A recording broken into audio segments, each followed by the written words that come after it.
You got a beautiful, beautiful spot here, of course, and it's a beautiful day. I'm thinking July 2016, you have your pop-up. You're on what was, Shoe Lane, but it was a Cobbler's Row, so it's now Tower Street. €100 that first day. Did you guys sort of have in your head, there's no way this won't work, or I don't know whether you felt, who knows where this is going to go, or? Yeah, I don't know. Jesus, you've done your research. So yeah, I don't know. At the time, it was just something we wanted to try. And I don't know, I suppose as we grew into it a bit, we really realised that we both were really enjoying it. And like, I had another business doing Christmas stuff, and over the years that's sort of peeled back from that a bit, and now we're sort of more focused on this and we're enjoying it. So customers were enjoying it, they kept coming, so well, I noticed the reviews were great right from the start, and that sense that you were transforming the area a little bit, and that sense that you'd upped, the whole kind of feeling of that street. It was a little bit run down, but suddenly here we go, it's a happy place, and I'm guessing that almost changed the feeling around that little patch. Definitely did. A lot of the office workers from the area said that the area was much improved after a few more shops opened up on the street. We're just making a bit of an effort with the area as well. Like, it was just so neglected, and we got into what was an existing coffee shop in there, and just like power washing the place up and throwing a few hanging baskets out the front, and sort of it's rejuvenated that. And as soon as a bit of a footfall started to come, then like it just sort of brought a bit of life back to the place.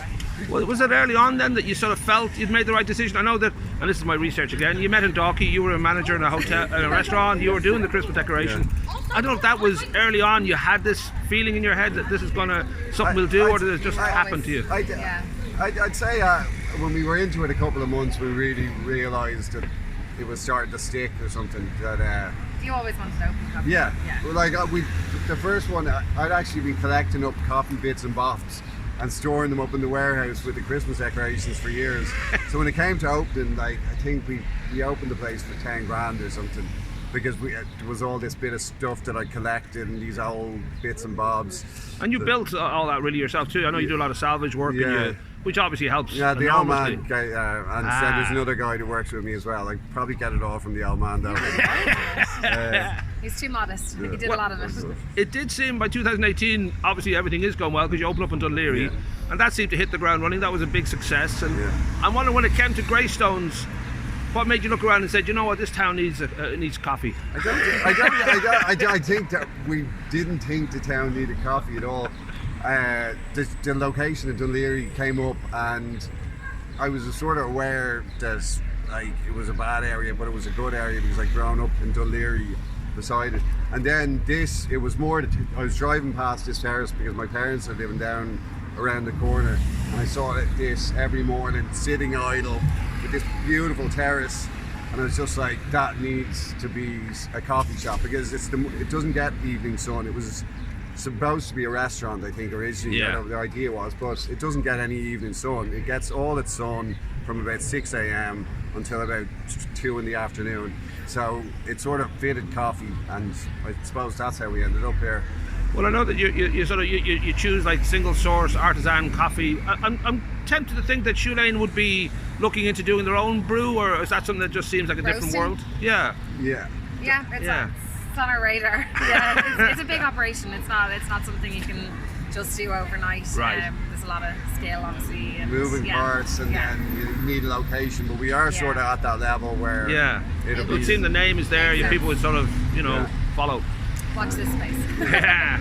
Well, now the idea too that Greystones, as I said, is very much a foodie town. I don't know whether you guys sort of recognise the turn in Irish culture away from the pub to coffee, and just that it seems to be a different world now. People coming back from America from 10-20 years ago, it's just not the Ireland that everyone likes their coffee, likes their afternoon.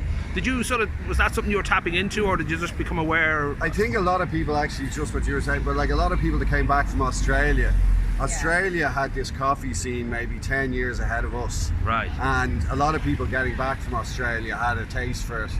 And maybe America as well, but like... Yeah. Anyway, I don't know where I'm going. Yeah, but I do think that sort of... a lot of people are very happy with that because it just changes the way people behave, really. Yeah. You're better off a little bit hyper in the daytime than at nighttime. Yeah. I think with the pandemic as well, like, coffee has really survived. A lot of people, there's not much else to do than meet up for a coffee and a walk, so we've been Now, fortunate in that sense. we should say, of course, you're right across the road from the beautiful Happy Pear. Yeah. Is there any kind of sense of a West Side Story standoff where you guys would see who's the sort of more organically, spontaneously sexy? Or because there is definitely a culture here now that we kind of like our coffee, we like our healthy foods. So you know you're part of that world now, whether you like it or not. I think that businesses attract businesses. Yeah. So like I think There's plenty of room for everyone. like the more good businesses that are in an area, the more good businesses, or the more people come to an area so it becomes associated with food and good food, and the more good food places there is will lead to more people coming, and everyone will do better. Right. Now the very final thing I'll say is we have a food reviewer called Elvis. Well, he's Alan Adamson, a wonderful guy, but he dresses as Elvis pretty much all the time, and he has reviewed all the restaurants, so he will be here to check out. So just when you see somebody like Elvis come in, VIP. Okay, thank you. Nice one.